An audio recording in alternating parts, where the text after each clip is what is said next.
JSW infrastructure के साथ एक और कंपनी अपना आईपीओ लेकर आने वाली है। कंपनी का नाम है अपडेटेड सर्विसेज लिमिटेड। जानते हैं इस कंपनी के बारे में एंड इसके आने वाले आईपीओ के बारे में। ये थोड़ा सा इंटरेस्टिंग होने वाला है, कहीं मत जाइए, चैनल को सब्सक्राइब कर लीजिए। सबसे पहले जानते हैं इस कंपनी के बारे में, अपडेटेड सर्विसेज लिमिटेड। बेसिकली ये कंपनी 1990 से इस बिजनेस में है एंड आज की डेट में इस कंपनी के इंडिया में 51 ऑफिसेस हैं, मोर देन 57,000 एम्प्लॉयज हैं, मोर देन 3,000 कस्टमर्स हैं and more than 4,000 plus location पर इस कंपनी के जो एम्प्लॉयज हैं वो काम करते हैं। तो क्वेश्चन आता है दैट ये कंपनी क्या करती है। इसको मैं सिंपल लैंग्वेज में समझाता हूं। बेसिकली ये कंपनी आपके एंड मेरे जैसे लोगों को हायर करती है एंड अपने क्लाइंट्स के पास प्लेस कर देती है। तो जो आपके एंड मेरे जैसे लोग होते हैं तो बेसिकली वो एम्प्लॉयज तो इस कंपनी के होते हैं, बट ये लोग इस कंपनी के क्लाइंट्स के पास काम कर रहे होते हैं एंड जो हम लोग इस कंपनी के क्लाइंट्स के पास काम कर रहे होते हैं उसके बदले में ये कंपनी अपने क्लाइंट्स को इनवॉइस रेज करती है, क्लाइंट्स इस कंपनी को उसकी पेमेंट करता है एंड ये कंपनी हमको सैलरी देती है। तो जो इनवॉइसिंग एंड जो सैलरी का डिफरेंस होता है वो इस कंपनी का प्रॉफिट होता है एंड इसको हम बोलते हैं man power support services. And इसके अंदर ये कंपनी काफी डिफरेंट सर्विसेज प्रोवाइड करती है। बेसिकली ये इस कंपनी का एक सिंपल बिजनेस मॉडल है। अब इस तरह की ये कंपनी काफी सारी सर्विसेज प्रोवाइड करती है एंड जो इस कंपनी का सर्विस अम्ब्रेला है उसको इस कंपनी ने दो कैटेगरीज में डिवाइड किया हुआ है, integrated facility management and business support services. And integrated facility management के अंदर ये कंपनी सर्विसेज प्रोवाइड करती है like soft services, production support services, engineering services, washroom and feminine hygiene, इसके अलावा warehouse management, general staffing etcetera etcetera. And ऐसे ही ये कंपनी बिजनेस सपोर्ट सर्विसेज के अंदर सर्विसेज प्रोवाइड करती है like sales enablement centre, employ background verification, audit and assurance की भी सर्विसेज ये कंपनी प्रोवाइड करती है, एयरपोर्ट ग्राउंड हैंडलिंग की भी ये सर्विसेज प्रोवाइड करती है। ऐसे ही mail room management and niche logistic solution जैसी सर्विसेज इस कंपनी के बिजनेस सपोर्ट सर्विसेज सेगमेंट के अंदर आती हैं। अब जैसा कि मैंने आपको पहले भी बताया दैट इस कंपनी के मोर देन 3,000 क्लाइंट्स हैं, तो उसमें से Sony, Microsoft, Hyundai, Honda motorcycle, wealth, SBI life, ये कुछ इस कंपनी के फेमस क्लाइंट्स हैं।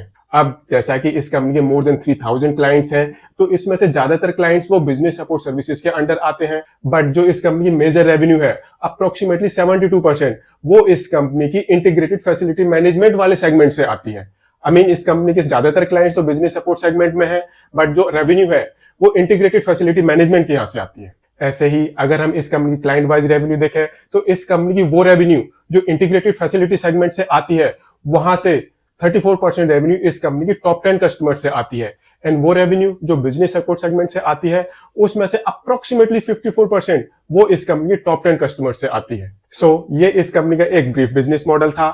मार्केट में ये कंपनी कंपीट करती है companies like quest Corp, SIS and team lease services जैसी कंपनीज के साथ। अपने कंपटीशन में ये कंपनी सबसे छोटी कंपनी है। कितनी छोटी दैट इस कंपनी से जो अगली बड़ी कंपनी है वो इस कंपनी से 4 गुना ज्यादा बड़ी कंपनी है एंड जो इस सेगमेंट की सबसे बड़ी कंपनी है वो इस कंपनी से 8 या 9 गुना ज्यादा बड़ी कंपनी है। बट अगर हम इस कंपनी के एबिटा मार्जिन्स देखते हैं, ऑपरेटिंग परफॉर्मेंस देखते हैं तो वो इस कंपनी के सबसे बेटर है अपने कंपटीशन में। ऐसे ही इस कंपनी के नेट मार्जिन्स वो भी इस कंपनी के अपने कंपटीशन में सेकंड बेस्ट हैं। इसके अलावा अगर हम इस कंपनी का डेट देखते हैं तो वो इस कंपनी के कंपटीशन में थोड़ा सा ज्यादा है बट एक एक्सेप्टेबल लिमिट में है। प्रॉब्लम कहां है? प्रॉब्लम है इस कंपनी की आईपीओ वैल्यूएशन, जिस वैल्यूएशन पर ये कंपनी अपना आईपीओ लेकर आ रही है। अभी तक जो इस सेक्टर की लिस्टेड कंपनियां हैं उनमें से वो कंपनी जो सबसे बेटर प्रीमियम पर ट्रेड कर रही है, ये कंपनी अपना आईपीओ उस कंपनी से भी 10% ज्यादा प्रीमियम पर लेकर आ रही है। टीम लीज सर्विसेज ये इस सेगमेंट की वो कंपनी है जो सबसे बेटर प्रीमियम पर ट्रेड कर रही है। ये कंपनी अप्रोक्सीमेटली 40 के पीई मल्टीपल पर ट्रेड कर रही है एंड ये कंपनी 44 के पीई मल्टीपल पर अपना आईपीओ लेकर आ रही है।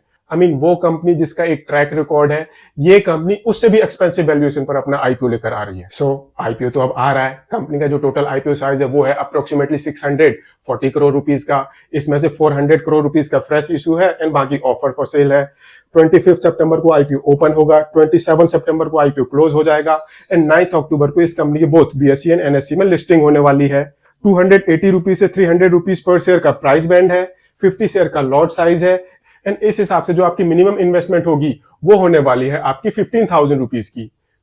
एंड जो पैसे इस आईपीओ के थ्रू इस कंपनी के पास आने वाले हैं उन पैसों का ये कंपनी यूज करेगी अपनी डेट्स की रीपेमेंट के लिए, कुछ पैसे यूज होंगे वर्किंग कैपिटल को मैनेज करने के लिए, कुछ पैसे यूज होंगे इनऑर्गेनिक एक्विजिशंस के लिए एंड साथ ही साथ थोड़े से पैसे यूज होंगे जनरल कॉर्पोरेट पर्पसेस के लिए। अभी तक हमने इस कंपनी के बारे में जाना, कंपनी का आईपीओ स्ट्रक्चर देखा, ये भी देखा दैट ये कंपनी अपने कंपटीशन में कहां स्टैंड करती है। तो अब देखते हैं दैट इस कंपनी के फाइनेंशियल्स इस कंपनी के बारे में क्या बोलते हैं, इस कंपनी के फाइनेंशियल्स वो कैसे हैं। अगर हम इस कंपनी के टोटल एसेट पोजीशन देखें तो मार्च 2021 में इस कंपनी का जो टोटल एसेट बेस था वो था अप्रोक्सीमेटली 580 करोड़ रुपीस का। ये बढ़कर मार्च 2023 में 1217 करोड़ रुपीस तक पहुंच गया है। रेवेन्यू इस कंपनी के 2021 में थी 1216 करोड़ रुपीस की, जो कि बढ़कर 2023 में 2112 करोड़ रुपीस तक पहुंच गई है। कंसर्निंग है इस कंपनी की प्रॉफिट फिगर, मार्च 2021 में इस कंपनी का टोटल प्रॉफिट था 48 करोड़ रुपीस के आसपास का, जो कि घटकर मार्च 2023 में 35 करोड़ रुपीस के आसपास पहुंच गया है। रेवेन्यू इस कंपनी की अप्रोक्सीमेटली 60-65% बढ़ी है इसी टाइम पीरियड के बीच में, बट एक्चुअली में इस कंपनी का प्रॉफिट घटा है। बट अगर हम इस कंपनी का ऑपरेटिंग कैश फ्लो देखें तो ये कंपनी अपने ऑपरेशंस में कंटिन्यूअसली पॉजिटिव कैश जनरेट करती जा रही है। But in spite of the fact that इस कंपनी की रेवेन्यू बढ़ी है, इस कंपनी का ऑपरेटिंग कैश जनरेशन वो कम हुआ है, एंड 2022 में तो वो बहुत ज्यादा कम हो गया था। ऐसे ही अगर हम इस कंपनी के एबिटा मार्जिन्स देखें, नेट मार्जिन्स देखें तो वो काफी कम नजर आते हैं ऑन पेपर। बट अगर हम इन्हीं मार्जिन्स को इस कंपनी के कॉम्पिटिटर्स के साथ कंपेयर करें तो फिर वहां पर ये कंपनी काफी अच्छा कर रही है, बिकॉज इस कंपनी के मार्जिन्स या तो वो इंडस्ट्री बेस्ट है या फिर सेकंड बेस्ट है। ऐसे ही अगर हम इस कंपनी की बोरोइंग देखें तो मार्च 2021 में इस कंपनी की टोटल बोरोइंग थी अप्रोक्सीमेटली 12 करोड़ रुपीस की, जो कि बढ़कर मार्च 2023 में 177 करोड़ रुपीस पर पहुंच गई है। इस कंपनी की जो बोरोइंग है वो एकदम से बहुत ज्यादा बढ़ गई है, 10-15 गुने से भी ज्यादा बढ़ गई है। एंड मे बी यही रीजन है दैट इस कंपनी के प्रॉफिट में एक काफी बड़ा ड्रॉप देखने को मिला है। एंड अगेन यही रीजन है दैट इस कंपनी की मैनेजमेंट अपना आईपीओ लेकर आ रही है, बिकॉज इस आईपीओ के थ्रू जो पैसे इस कंपनी के पास आने वाले हैं उनमें से मैक्सिमम चंक यूज होगा इस कंपनी डेट्स की रीपेमेंट के लिए। एंड इसके बाद जो इस कंपनी के प्रॉफिट फिगर्स है वो हो सकता है एकदम से बढ़ जाए। सो इस कंपनी का बिजनेस मॉडल तो काफी अच्छा है, अपने कंपटीशन में भी ये कंपनी काफी अच्छा करती आ रही है, काफी अच्छे टाइम पर भी ये कंपनी अपना आईपीओ लेकर आ रही है।